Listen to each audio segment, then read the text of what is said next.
No sé si alguien de forma así más... Seguro que tiene preguntas. De preguntas seguro que tenemos, yo también tengo muchas que estaría haciendo, pero vamos a ver cómo... Si algú vol trencar el gel. Escuchando vuestros testimonios sobre los diferentes ámbitos, he recordado que en el método delante de mi casa hay ahora mismo un cartel donde pone mediación de la campaña del Ministerio de Justicia, no por ello contradictorias, de que las instituciones, algunas conocen la mediación, pero muchas no, desde la parte de arriba, no creen en ella, y también las personas, muchas conocen la mediación, o por lo menos superficialmente, pero tampoco nos recurren a ella la medida que quisiéramos, ¿no? Entonces mi pregunta es, ¿existe alguna forma de facilitar, o sea, la idea era como, hay que, todos aquí apreciamos la mediación y sabemos lo útil que es para resolver conflictos, y ojalá, ¿hay alguna forma de convertir la mediación en algo cool, en hacerla popular tanto a nivel de altas esferas como a nivel de calle? No sé. Si os ocurre alguna propuesta, seguro que esto funcionaría mucho mejor para poder abarcar todo. Yo con la diferenciación, pues esta pregunta, ojalá tuviera la respuesta. Porque estaba aquí, yo llevo 20 años picando piedra y personalmente me he implicado mucho y fui directora también de jurídicas de Dret en el ámbito de la mediación. Hay una visión institucional y pública y hay que diferenciarla de la privada. O sea, hemos hecho un trabajo, todos los mediadores, incluso de ONG, de promocionar, bajo el paraguas de la institución. Diputación de Barcelona pone recursos y montamos los centros de mediación comunitaria. O sea, a partir, y hay servicios que tienen que ser, sí o sí, de instituciones públicas. Justicia restaurativa en el ámbito penal, cuando hay un mínimo de ingresos insuficiente para la población, tiene que haber este servicio. Y una cosa es la promoción y que la ciudadanía vea el lletrero que hay en el metro, sí. ¿vale? ¿Y qué es eso? Ahora ya sabemos que la gente pregunta, como mínimo ya la gente sabe, y este estudio que ha hecho la UOC ha hecho un fraccionamiento de las edades, cultura, formación de personas, sabemos que la gente sabe, pero la gente no sabe dónde ir, y eso nos pasa a los profesionales. No se ha institucionalizado ni centros de mediación de reconocido prestigio, ni tampoco se ha acabado de consolidar el servicio público como tal. En el ámbito comunitario sí, no podéis hablar aquí de que los ayuntamientos llevan muchos años, pero la ciudadanía en general tiene esa... Pero esto pasa aquí en otros países, ¿eh? O sea, hay una dispersión de información y de centros que lo que falta a veces es una concentración y una estrategia única para que la gente, ayer lo comentábamos en las jornadas de multidors, ¿no? Que la gente tenga las diferentes puertas y sepa a cada una de ellas cuándo ir. Porque ahora han sacado un análisis que sabe que ya los métodos adecuados, hay muchos métodos, y alguien sabe discernir cuál es el adecuado. Alguien está preparado para asesorar cuándo una conciliación, cuándo una mediación o cuándo ir a un arbitraje. Me refiero que hay una cierta dispersión y en el ámbito privado es lo que tenemos mal. Lo digo claramente. Si os queréis dedicar al ámbito privado, hay que picar mucha piedra. En el ámbito público hay cosas que están muy consolidadas. En el ámbito internacional, por descontado que no. Mi opinión, ¿eh? Pero yo, al hilo de lo que decía él sobre las puertas estas giratorias, diría que lo que necesitamos es que tanto las instituciones como los profesionales, y los profesionales me refiero a abogados, escuelas, tengan realmente mucha confianza en lo que es la mediación, en este caso, o estos métodos alternativos de resolución de controversias, y tal vez esta direccionalidad tendría que venir, como pasa en otros países, por ejemplo, en Estados Unidos, en Washington hay algún juzgado que lo contempla, que es desde los propios juzgados donde se derivan a donde entienden y realmente son los que tienen base para saber dónde dirigir mejor al usuario, ¿no? Si es en la mediación, si es una coordinación, si es una conciliación, pues podría ser que fuera la propia institución, ¿no? La que justicia, la que organizara esto. No sé, realmente sería más fácil, ¿no? Gracias. Andrea, tenías pregunta también. Sí. Alena, ¿no? Solo una pequeña precisión vinculada a lo que dices. Europa está apostando muy seriamente por la mediación, pero es una cosa divertida porque es lo que llamamos la European Mediation Paradox. ¿Qué quiere decir la paradoja de mediación europea? Que se rasgan las vestiduras de cómo es posible que siendo más rápida, más barata, con un nivel de satisfacción muchísimo mayor, a la hora de la verdad, la gente siga utilizándola de una manera residual. Pese a que no hay directiva que salga y que no haya un artículo que hable de que se preconizarán mecanismos de resolución. A ver, también hay que cambiar en la ciudadanía desde el primer momento, porque tenemos una tradición que cuando alguien va a los abogados, sean ellos o no prescriptores entusiastas de la mediación, que todavía no lo son en un gran porcentaje del gremio, pero es, usted no se preocupe, usted se va a su casa, descansa y este conflicto yo se lo llevo con una diligencia estupenda. Y lo que en ese momento tranquiliza al salir del despacho, al cabo de 5 años, cuando todavía pues está ahí, pues todos llegamos a aquello de más vale un mal pacto que una buena sentencia. Pero todos estos elementos confluyen y hemos de ir intentando, probablemente a base de educación y a base de campañas como esa, que es maravillosa. O sea, yo creo que yo al menos es de las alegrías que he tenido en los últimos años, porque ha sonado en todas partes. No nos olvidemos también que las instituciones, finalmente, los presupuestos son acotados, queremos muchos servicios y al mismo tiempo, otra paradoja, pagar menos, con lo cual hay otras acciones en las partidas presupuestarias estatales prioritarias, porque la mediación, vamos, lo que hace el centro y lo que han hecho es para darles a ellos el premio a un año, porque han sacado la multiplicación de los panes y los peces de absolutas penurias en las partidas en más. Jordi. Muy brevemente, quizás enlazando con esto, quizás una idea fuerza. Quizás sería mucho más efectivo que en el ámbito público hubiera auténtica coherencia entre lo que se dice y lo que se hace. Y voy a poner dos ejemplos muy claros que seguramente los tendremos todos en mente. Hace unos años, en la semana del Día Europeo de la Mediación, un ministro de Justicia del Gobierno de España nos exhortaba a todos los ciudadanos, a todos los profesionales a que utilizáramos la mediación para resolver los conflictos. Sobre todo en el ámbito familiar, en el ámbito civil, en el ámbito privado, etcétera, tal. Nos invitaba y nos exhortaba a que hiciéramos eso. En ese momento, era el año 2017, enero, febrero del año 2017, ese ministro tenía un problema de familia en el Estado español. Eso se predica de que lo hagan los demás. El gobierno español no media ni negocia con nadie, porque tiene el poder. El mismo argumento se podría utilizar, digamos, en clave, por decirlo rápidamente, machista en el ámbito familiar. Pues el hombre tiene el poder y no tiene por qué mediar en nada, etcétera, ¿no? Por lo tanto, está muy bien invitar a los demás a que lo hagan, pero se daría mucha fuerza si quien preconiza esto predicara con el ejemplo y practicara y se sometiera a la mediación para resolver determinados conflictos que resultarían no solo mucho más baratos, mucho más eficaces y mucho más rápidos, sino seguramente mucho más efectivos. Y tenemos un ejemplo, lo decía el Nacional, a nivel local. Vimos qué es lo que sucedía con el conflicto de los ejes verdes en Barcelona. Un tribunal emitió una sentencia que dice que cuando se ejecute sería bueno que se hiciera a través de mediación. Y en escala local, el ayuntamiento dice lo mismo.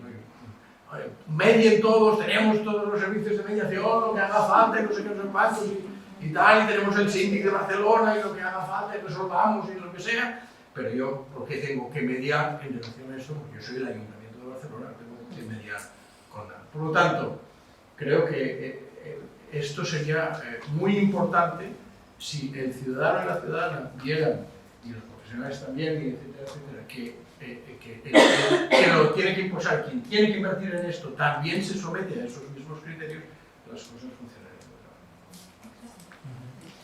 Tenemos dos preguntas, Andrea y América. Sí, bueno, muchas gracias por compartir las visiones. La verdad que ya no son como preguntas, sino que a mí me da como ampliando como la visión que tengo sobre las cosas. Y bueno, yo quería preguntarle, una vez ya entran en lo que es el juego y ya empiezan a trabajar ustedes, como el sentirte mediador como la identidad que han creado hasta ahora, cómo se ha ido como consolidando. Al final, haciendo el trabajo personal, que supongo que ya llegaremos al final a esto, también me he dado cuenta que según tú explicas, los otros te ven. Si tú vas como mediador, claro que es confidencial y que es un espacio protegido y de seguridad y todo, tienes voz para dar a conocer lo que hay, lo que aporta las experiencias y ponerte en un lugar adecuado. Adecuado en el sentido de que hablo desde una seguridad de algo que sé que hay y que quizás no le hemos dado suficiente luz, ¿no? Bajo creencias erróneas, de que al ser un espacio que tiene que ser protegido, pues no hablamos. Y bueno, unos años y al final pensar sí, y lo veo como un deber del mediador, al final transmitir todo esto desde una seguridad y un aplomo de algo que quizás no se conoce, claro. Yo diría, y enlazando un poco con la pregunta anterior, que hay que desprenderse un poco de los lobbies corporativos de los que venimos, ¿no? O sea, yo soy psicólogo, hay abogados, hay diferentes profesiones de origen que se han llamado y el mediador era como segundo apellido, ¿no? que llegaba tarde. Entonces, y lo digo como miembro de una comisión del Colegio de Psicólogos, hoy hay una jornada allí, quiero decir que formo parte de esto, pero intento que dentro de estas estructuras, muchas veces con unas lógicas muy burocráticas y muy anticuadas, pueden renovar un poco la manera de ver, porque todo lo que estamos hablando ahora avanza y no avanza también dependiendo de esto. Es decir, hay muchos lobbies de poder que no les interesa que esto cambie. Igual que, ¿por qué no hay osteopatía en el CAP? Bueno, sí, es genial la osteopatía, si podría filtrar muchas cosas, si estamos todos a favor de la osteopatía, pero curiosamente no salen, ¿no? Entonces, hago la analogía porque yo también me preguntaría esto, es decir, creo que hay muchos intereses todavía que incluso manifestando que la mediación, sí, adelante con la mediación, tal, pero bueno, al final yo tengo un campo que me da dinero, me da tiempo, me da empleo y que no quiero perder, ¿no? Entonces creo que hay que hacer ese ejercicio y hablar en primera persona. Yo soy mediador, trabajo como mediador, ¿no? Yo es que soy abogado y soy no sé qué, está bien, yo soy psicólogo y no tengo ningún problema en decirlo, pero cuando estoy trabajando, y creo que desde lo comunitario y junto con lo penal fueron como los dos primeros ámbitos en Cataluña en los que personas pudimos decir, vivimos de la mediación nuestro tiempo entero. Manuel también lo decía en el ámbito de empresa, pero como él decía, picando piedra desde dos sectores, ¿no? Entonces, es verdad que siempre hay ese juego institucional, público y privado, pero bueno, creo que es importante ser un poco autocrítico con esas estructuras tan grandes, dígase colegios profesionales o asociaciones, que a veces juegan más en contra que a favor. Yo quisiera preguntarle, sobre todo a las personas que trabajan en instituciones, ¿cómo fue que lo recibieron en las instituciones? Porque muchas veces podría parecer, ¿me estás dando trabajo o me estás quitando trabajo? O sea, ¿cómo lo recibieron? Si hubo apertura, si de alguna manera tuvieron esa apertura desde la infraestructura, o sea, ¿qué fue lo que pasó? ¿Cómo los vieron? Y si ya en este momento los hacen como parte de la institución o ajenos, no lo sé. Entonces, las personas que trabajan en la institución, y bueno, yo no sé si alcanzan, pero yo le gustaría, y discúlpenme que les hable de tú, pero no de lo demás, pero con el tema es hacia dónde vamos. Y no sé, hacia dónde vamos y cuáles son los logros que consideras que pudieran ser como tangibles, que ahí vamos a lograrlo porque sí, porque puede. Bueno. Yo Yo, por ejemplo, para mí, o sea, es algo que se integra, ¿no? Y va contigo, ocupes el sitio que ocupes. Yo, por ejemplo, yo nunca me planteé, o sea, yo soy una defensora del servicio público. O sea, estoy de acuerdo que a nivel privado hice alguna intentona, pero es realmente haces voluntariado. O sea, es una cosa, pero sí, por lo que decimos, ¿no? Falta una apuesta real. O sea, al final la mediación es la apuesta de la gente. La apuesta de la gente que ha pasado por la experiencia, que hemos mediado y hemos visto cómo funcionan y cómo se solucionan las cosas, y eso es lo que te impulsa a seguir. Pero, claro, en mi caso, que iba siempre a servicio público, aunque he hecho cosas en privado, servicio público y como mediadora, yo he ido, o sea, es verdad que he ido a sitios que ya había una plaza de esto. Por ejemplo, mediación penal en justicia juvenil forma parte, hay un reconocimiento, forma parte de la ley, y aunque muchas veces los mediadores nos hemos cuestionado si tiene que ser algo voluntario o tiene que ser algo más obligatorio el pasar por ahí, yo creo que en justicia juvenil ha sido una apuesta que ha ido muy bien. O sea, que sea un primer paso en el proceso cuando cumple una serie de condiciones. Ahora, desde educación, donde estoy, es que no puede ser de otra manera. O sea, es que el discurso mediador está dentro. Es que yo ahora estoy gestionando situaciones de violencia. Es verdad que no estoy tanto en prevención, sino cuando ya está, o sea, no en prevención primaria, pero sí secundaria y terciaria.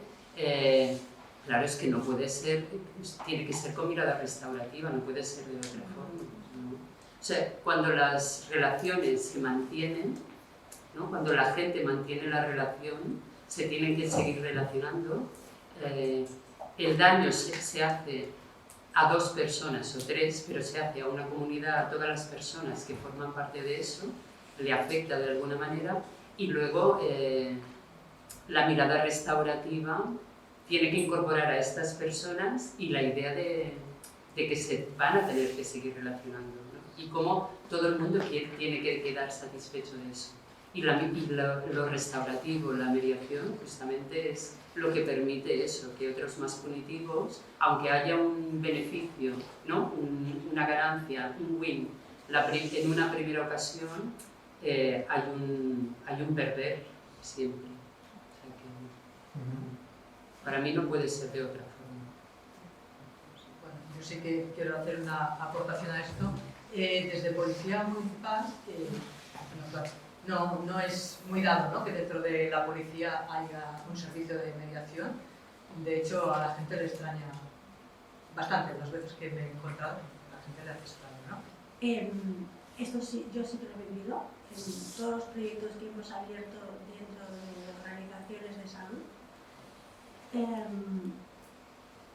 Los agentes que normalmente gestionan el conflicto dentro de estas instituciones se sienten o muy amenazados o algo amenazados, porque sienten que ese terreno ya lo están gestionando. Entonces, la forma que a nosotros nos ha servido es fluir como el agua. Entonces, conocerles, no imponer nada, ponernos a su servicio, mostrarles que somos una herramienta más de las que ellos tienen y pueden sacar uso, ¿no? Y estoy hablando de sindicatos, estoy hablando de atención al usuario, estoy hablando de prevención de riesgos, salud laboral, todos estos agentes que normalmente ya gestionan conflictos, cuando va a entrar un mediador o un equipo de mediadores, ¿para qué? Y eso es lo que nos ha servido, ¿no? Darnos a conocer, buscar el tú a tú, ¿no? Mira, no es el proyecto, soy Sara, María, Mónica, y somos quienes tenemos aquí encantados de hablar, de discutir cuando hay algún caso, porque incluso nos ha llegado a pasar que algún sindicato hace años querían que se cerrara el servicio de mediación. Entonces, podemos hablar con ellos y la misma, claro, su argumento era que éramos unos vendidos, porque claro, aquí si te pagaba la organización, Y yo le dije, ¿y tú por qué estás aquí? Tú también, ¿no? Tú estás aquí contratado. ¿Y cuál es tu interés cuando estás en un sindicato? Ayudar a que la gente esté mejor. El mismo que el mío. Y yo te pido que cuando tú sientas que estoy pisando un terreno que es tuyo, me llames. Y lo hacemos antes que irnos a otros lugares y así nos afeccionamos. Sí, en los próximos años la mediación se consolidará, pero probablemente de una manera falsa y de una manera parcial. Hace unos años, cuando hablábamos con los abogados, te decían y alardeaban de ello: yo no creo en la mediación, yo lo hago siempre. Ahora te dicen un pequeño cambio: yo creo, por supuesto, en la mediación, solo que en este caso no funciona. Pero bueno, hemos evolucionado algo, ¿de acuerdo? Entonces, la mediación, con la metodología que implica, va unida a cómo se transforma una sociedad. Estamos jugando ahora que todo lo hacemos en 3D, cuando nunca hemos sido más binarios que ahora. Entonces, en el momento en que los elementos que incorporan la mediación, que es la escucha activa, que es la construcción a partir de posiciones, se transforma en una serie de imágenes en que acabamos jugando a Juego de Tronos bajo mano, sin haber leído Maquiavelo, no soy muy optimista. Pero, pese a todo, y como apuesta general a muchos niveles, es evidente que tanto la mediación como otros mecanismos se consolidarán más, pues sencillamente, y lo hablaré más adelante, por la propia salud mental de muchos actores que gestionan conflictos, que quieren vivir un poco mejor y que ganar siempre acaba a veces también generando úlcera. Va por ahí. Bueno, yo aprovecho para disculparme porque después tendré que irme por conciliación familiar y no lo he podido organizar de otra manera. Entonces, si me veis que salgo, no es porque quiera reunir ningún debate o pues caquearme de nada, no lo puedo organizar mejor. Yo diría que muchas veces la gente, cuando sabe que trabajo en la prisión, dice: ¡oh, qué difícil!, ¿no? La prisión es como el contexto más hostil de gestión de conflictos, y siempre contesto lo mismo. Digo, al final, sabréis o no sabréis que hospitales, escuelas y prisiones muchas veces las construyen los mismos arquitectos, es una anécdota, pero al final son espacios en los que hay personas que pasan muchas horas, a veces en contra de su voluntad, no siempre, pero es verdad que en el hospital pues, a nadie le apetece estar, en la escuela pues, hay gente que sí, hay gente que no, y en la prisión obviamente a nadie le apetece estar, ¿no? Aunque algunos internos ya viven mejor ahí que fuera. Entonces, yo creo que en cualquier contexto, sea a priori más o menos hostil, es importante que haya unas condiciones de seguridad, tanto, y no hablo de que te vayan a dar un puñetazo, de que las personas que van a participar ahí se sientan seguras en todos los sentidos, ¿no? Aunque te estás exponiendo emocionalmente, te estás exponiendo físicamente, que sientas que ese es un espacio que va a estar cuidado y que las personas que van a participar, sean las otras partes o sea la persona mediadora, van a acompañar este proceso y ese espacio. Entonces, para mí esto es como una de las cosas más difíciles y más virtuosas para conseguir un proceso de mediación, que al margen de cómo seas tú, tienes que conseguir que esa persona te deposite toda la confianza, porque al final le vas a estar acompañando en algo que, como se comentaba por aquí, ¿no? Comentaba creo Sheila, el poder seguir teniendo esa responsabilidad de todo esto, pero hay una persona que me está ayudando, ¿no? a que esto pueda ser posible. Entonces, esto puede pasar en medio de la calle, esto puede pasar en un despacho con un setting excelente, con toda la imparcialidad, la neutralidad y todas las cosas que tú quieras. La cuestión es construirlo y que la gente se lo crea, ¿no? Entonces, depende mucho del ámbito, evidentemente. Es decir, no será lo mismo trabajar eso en espacio público, en un centro penitenciario, en un centro de salud o a nivel privado, ¿no? Incluso a nivel privado también hay grandes debates, ¿no? Bueno, pues el setting, y habrá evolucionado con el tiempo. O sea, igual antes alguien se esperaba una persona muy formal, ¿no? Y ahora esto ha cambiado a poder ser recibido, ¿no?, por menos formalismo, ¿no? Entonces, creo que lo importante es poder transmitir esa credibilidad y que esa persona se sienta realmente acogida en un espacio, insisto, pongo muy lo de la seguridad en primera línea porque te estás desnudando al final, ¿no? Entonces para desnudarte, pues en medio del pasillo no te vas a desnudar. Entonces, por eso digo, a veces puede ser en medio de la calle, pero a veces formando incluso a policías, ¿no? Que ayer lo comentaba con ella, es cómo yo genero un espacio de seguridad cuando estoy generando yo mismo, como agente de seguridad, seguramente una actuación que de por sí es hostil. Para mí, en lo escolar, para mí es, me sumo bastante, es garantizar la seguridad. Yo creo que últimamente se le pide mucho al alumnado sin tener en cuenta que primero tenemos que garantizar la seguridad para poderle luego pedir que denuncie, ¿no? Que ponga en conocimiento si alguien está recibiendo acoso o si sufre una situación de violencia. Pero para que haga algo así, tiene que sentir que es un espacio donde se le va a proteger, donde hay unas garantías de seguridad. O que lo que voy a poder, pues eso, ¿no? Ponerme, sentarme delante del otro, expresar lo que yo siento, mis sentimientos, y que va a ser respetado, va a ser confidencial, que en el momento en que el otro me vaya a agredir, porque hay de diferentes formas de hacerlo, la persona que esté mediando va a parar la situación. Por eso la tolerancia cero a la violencia.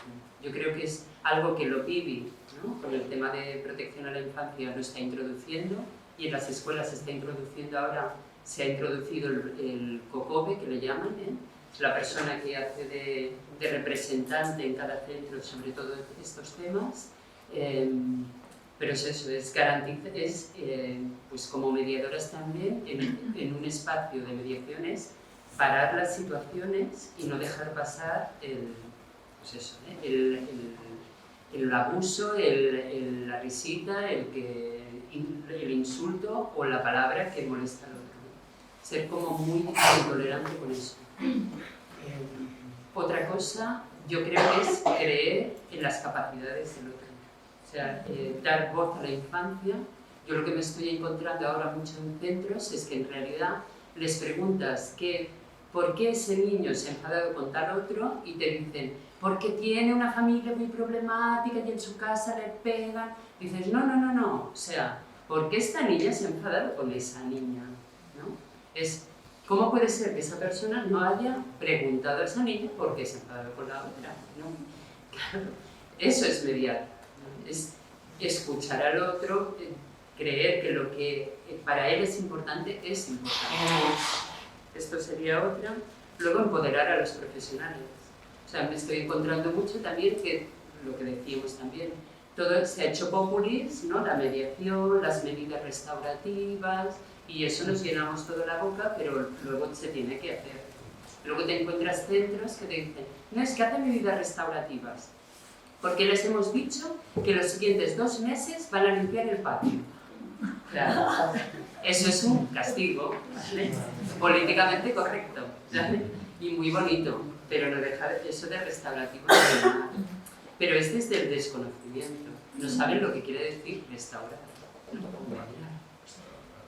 Y otro también para mí es reconocer el daño, que es el daño, ¿no? Tanto de la víctima, o sea que ese acto lo estamos normalizando, pero lo que hace es que se vaya subiendo el volumen de la violencia en las aulas y en los centros. Y eso genera un daño y una desconexión de lo que sentimos, que eso también es algo importante a tener en cuenta, a darle valor a lo que se siente. Yo me quedaría aquí. Gracias, lo del espacio de seguridad también estoy totalmente de acuerdo. Yo, para aportar desde mi ámbito, generar espacios de diálogo. Mira, al principio no venían los profesionales que tenían conflictos, usuarios tenemos menos, pero tratamos mucho conflictos con profesionales. No venían a un espacio de mediación. Y aún hoy cuesta, que entendimos que no tenían que venir ellos, que teníamos que ir nosotros, ¿no? Para mí hay un tema que es muy importante, que es superar ciertas creencias. Entonces, el profesional de la salud tiene la creencia de que tiene que cuidar, tiene que ser profesional y se entiende que el ser profesional es saber tratar los conflictos, saber superar las situaciones difíciles, y esto el COVID les dio por delante y por detrás, porque se vieron profundamente vulnerables. Y a raíz del COVID yo he notado un cambio muy importante en la gestión de los conflictos. O sea, en varios ámbitos dentro de la salud, diferentes profesionales han empezado a ver que no son superwoman ni supermans y que necesitan a veces ayuda. Entonces, a nosotros nos ayuda a abrir espacios de diálogo superando creencias, para empezar desde el jefe del equipo, el cap de servei, los directores. Ellos vienen y te cuentan su problema, pero luego abrir esto a todo el equipo, pues a ver si vamos a generar un clima, a ver si vamos a enganchar todos con todos, a ver si luego habrá más problemas. Si no me haces el diálogo y me cuentas lo que estás sufriendo, ¿qué esperas que pase? ¿No? Seguimos con ese paradigma que esperan que resuelvas tú el problema o les des la varita mágica, y no existe. Entonces, abrir espacios de diálogo a nosotros nos sirve mucho. Superar el miedo y ayudarles a superar el miedo, a hablar, a crear ese espacio, y para dar esa seguridad, pues pactamos antes de empezar, ¿no? Para qué queremos que sirva este espacio, qué necesitamos para desarrollar un espacio de diálogo juntos, y nos encontramos con cosas tan bonitas, de profesionales que, grandes especialistas que parece que sean pues muy ajenos a los sentimientos más primarios, ¿no? O muy fríos. Bueno, sin ir más lejos, hoy está en una sesión que han llorado, yo diría, Ana, el 90% del grupo. Todos médicos, que a veces piensan, no, son un sector que está pues muy alejado de todo esto, ¿no?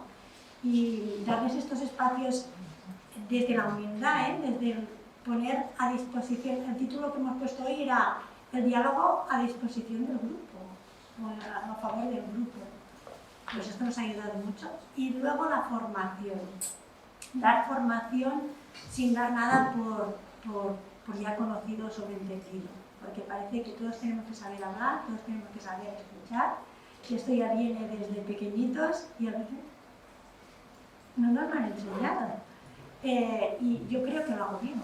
Y el otro también, el otro también, el otro también. Y cuando ponemos en común, pues a mí me duele tu silencio. O a mí me duele cuando opinas de esta manera que no me da lugar a opinar a mí por tu tono de voz. Hablar de comunicación, de lenguaje, de comunicación no violenta, de lenguaje no verbal, todas estas cosas, pues favorece que al final vayan saliendo los problemas también. Para mí lo primordial al inicio, sobre todo puestos en el sitio de la coordinación de parentalidad, de la mediación también, porque la mediación también la hago desde el ámbito privado, es generar confianza. La confianza para mí es básica, porque si las personas que tienes delante no confían en ti, o te ven una persona que no vas a ser, bueno, cada uno va a interpretar lo que sea, que tienes una intervención sesgada a favor de uno, a favor de otro, porque hay muchas personas que llegan a estos espacios para resolver un conflicto y que si proceden de un procedimiento legal anterior, cuando llegan creen que la persona que está, el mediador, el coordinador de parentalidad, es otro juez. Cada uno cree que le va a dar la razón a él porque lo tienen tan obvio y tan interiorizado que se dará cuenta de que realmente lo que yo tengo es la razón y el que está complicando todas las situaciones es el otro, ¿no? Entonces, desde cualquier ámbito yo creo que en la mediación no tanto, porque a veces los conflictos no intervienen, no hay niños, ¿no? La coordinación de parentalidad es fácil llevarles siempre al foco de que todos los que estamos allí estamos trabajando en favor de los niños, en beneficio de los niños, para garantizar que estos niños no tienen más problemas, porque que no les afecta el conflicto, que no intervienen en el conflicto. Y entonces situar a los progenitores a veces, y cuando hablamos, igual que en mediación, a veces no nos quedamos en la mente con las personas que tenemos delante, sino que intervienen nosotros solicitamos que intervengan otros miembros de la familia si lo consideramos. a veces los abuelos, a veces hermanos, a veces alguien que sea representativo y que te pueda dar una opción diferente, una visión diferente de la que ofrecen los progenitores, que están muy posicionados en sus propias ideas, ¿no? Y por eso digo que si consigues generar este espacio de confianza, de que ellos vean que realmente estás siendo una persona que lo que quiere hacer es favorecer lo que decías tú, el diálogo entre ellos, que se reconozcan, que sientan que el otro, ayudarles a que se escuchen, ya que realmente hay estrategias para esto, que realmente uno, cuando ha acabado de soltar su discurso, tú le preguntas al otro, ¿has entendido lo que te ha querido decir? No simplemente, no llevarles a que el otro quiera dar su respuesta, porque su respuesta, ya, mientras, como no lo escuchan, están pensando en lo que realmente van a decir. Entonces, ayudarles a que realmente hagan esta escucha activa, también va generando esta confianza en el entorno y cuesta, porque no es fácil, quiero decir, no es fácil. A veces las primeras intervenciones, hasta que no se ha generado este espacio de confianza, son sesiones, no, la primera vez no vais a conseguir nada. Pero bueno, creo que esto es lo que abre la posibilidad de esto, ¿no? De generar diálogo, entre ellos generar el diálogo, a reconocerse y todas estas cosas que han comentado los compañeros. Yo no soy práctica, yo soy teórica. Entonces, el primer día de clase que doy Derecho de Familia, lo que intento, porque eso además, si los desafías un poco a los estudiantes y os desafío, la reacción es mejor, es decir, bueno, ¿cuál es el día más feliz en la vida de muchas parejas? Entonces, a los que no ha visto Disney y ha visto esto, pues dice el día de la boda, ¿os imagináis el perifolio? Digo, no, es el día del divorcio, porque han identificado perfectamente a quién van, y digo algo en improperio, pero ajustado a mi edad, a molestar en los siguientes 20 años. Cosa que podría ser perfectamente, digamos, validable entre ellos si no tuviera daños colaterales brutales. Claro, no podéis coger esto, jugar al ping-pong, pero si tiene personas, esos menores que realmente sufren las consecuencias. Entonces, ¿cómo hemos de gestionar esto cuando es muy difícil? Porque, como siempre explica Pascual Ortuño, que igual os suene, es uno de los referentes de la mediación, quizá en el momento del divorcio se tendría que prohibir durante un tiempo para que la gente recuperara la racionalidad, porque suele ser en los momentos de crisis una época en que realmente no puedes construir un discurso mínimamente bien tratado. Entonces, la fuerza que tiene es ser capaz de que las partes identifiquen qué quieren realmente más allá de toda la escenografía espantosa que acompaña las lágrimas, el dolor, etc. Y que puedan racionalizar, que es muy complicado, pero acompañarlos, qué quieren hacer y que el otro es un interlocutor real. Porque de pronto nos encontramos con parejas que se escuchan en ese momento, cuando ya no diremos que es tarde, porque quizás si era tarde es que es lo que procede, pero que hasta entonces no ha existido una escucha real. La idea esta de la escucha activa, que les permite, por tanto, identificar cuáles son los mejores intereses para gestionar. Ellos van a seguir siendo una familia, si hay hijos. Eso va por ahí. Es muy importante identificar la palabra del otro como algo valioso. A mí me gusta mucho que el artículo 2 de la ley de mediación, hay varias definiciones de mediación, y una de ellas es, perdón, el artículo 1, lo que dice, que es el segundo punto, es un mecanismo de gestión de conflictos que se introdujo a instancia de los mediadores en la tramitación parlamentaria, porque dijeron, en derecho de familia, solo el gestionar ya mejora, aunque no adopten acuerdos, cómo luego viven este conflicto. Y os lo diré de otro modo, porque todo volvemos a lo mismo. Mañana, y ahora hago propaganda por un momento, en la universidad habrá una jornada relacionada con la gestión de los geriátricos, vinculada, y el título está muy claro, es cada palabra importa. La gestión de la narrativa en la atención de las personas mayores. ¿Por qué? Porque los cuidadores y los que se relacionan con las personas mayores saben que si quieren tener un trato que mejore a esas personas y que al mismo tiempo mejore cómo ellos se sienten cuando desarrollan su profesión, pasa por fin, reivindicar que cada palabra importa. Y es así como podéis crear espacios de diálogo respondiendo a la pregunta que nos habéis hecho. Eso sí que lo creo. Lo que pasa en el campo específico de empresa familiar, tengo la dificultad de que hay unos espacios que están institucionalizados. Si hay un espacio de diálogo, que es el de los socios, la junta de socios, el consejo de administración, y hay unos mecanismos, ahí se toman decisiones por mayoría, en consenso, y luego hay otro espacio que es informal, que es el de la familia. El domingo por la tarde, después de la paella, y entonces aquí los miembros de un espacio a veces no coinciden con el otro, porque hay los cónyuges, que también están, y que también como mayor quieren salir a los otros.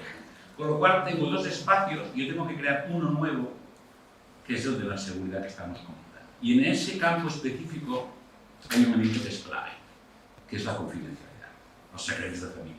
O sea, esto es sagrado, es sagradísimo. Y es, aparte de la imparcialidad, lo de la voluntariedad lo vamos a dejar de lado porque aquí de voluntario a veces es forzado la entrada, ¿no? Si papá dice que hagamos la mediación, ¿quién dice que no? El libro. Hablé un cuarto de hora, 15 minutos, y nadie me hizo una pregunta. Pero luego estuve 1 hora y media en la refrigeria, que entonces se me acercaban y decían, hacer una pregunta en público de mí, o sea, es que ni de coña. O sea, el tema es grave y por eso mi estadística es muy lapidaria en el sentido que entrar en la empresa familiar es una dificultad que solo 1 de cada 3 casos consigo entrar. Pero también cuando estoy dentro, y ahora vuelvo al capítulo de mi identidad profesional, es cuando realmente trabajas. Porque en la mayoría de los casos, un grado muy elevado, consigues transformar, a veces no es el acuerdo formal, pero sí que consigues trabajar. Pero tened en cuenta que ese espacio hay que crear, es ex novo, y es un señor, que se llama mediador, y es un incluso. En el campo de la empresa familiar, por ejemplo, es importante, son cambiar ciertas dinámicas relacionales, que es también muy parecido a lo que pasa con las parejas, que son dinámicas relacionales donde, sobre todo, mi lectura de la empresa familiar, el poder tiene un lugar muy importante en la relación familiar, ¿no? O sea, quién es la persona que tiene un cargo de poder en la empresa, pero luego también hay otros poderes que son más informales dentro de la familia. Entonces, claro, esas dinámicas relacionales que se generan en torno a la pertenencia de la empresa, al rol que se desempeña en la empresa, en torno al dinero, ¿no? El dinero también aquí cumple un lugar, es decir, la dependencia económica que se genera en relación a la empresa, claro, todo eso, porque yo pensaba, bueno, ¿cuál es el territorio hostil, ¿no? Con las familias con las que puedo trabajar? Y la hostilidad se genera probablemente pues, por esa interferencia del poder en el espacio amoroso, ¿no? En el espacio afectivo.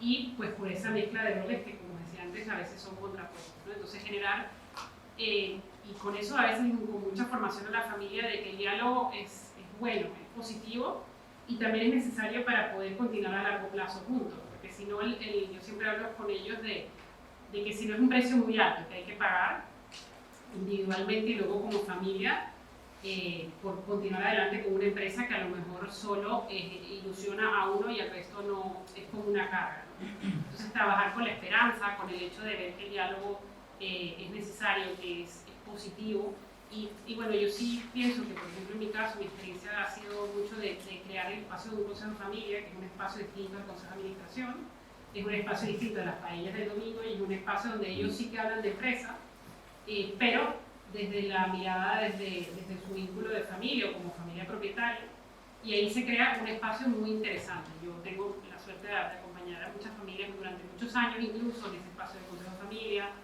de que se hable pues, de esos asuntos que son importantes, de un espacio de seguridad, ¿no? Donde hay una preparación del espacio, hay unas reglas del espacio, luego después de ese espacio pues también hay un seguimiento y yo creo que eso, por ejemplo, facilita pues crear esos espacios de diálogo, ¿no? Y luego pues siempre ayudarles a ellos que vean también, pues no sé, hay unos espacios informales, porque hay familias pues que ven el café de los viernes, ¿no? Es un espacio que no es la paella del domingo, pero el café es en la empresa, ¿no? Pero es un espacio un poco más donde ellos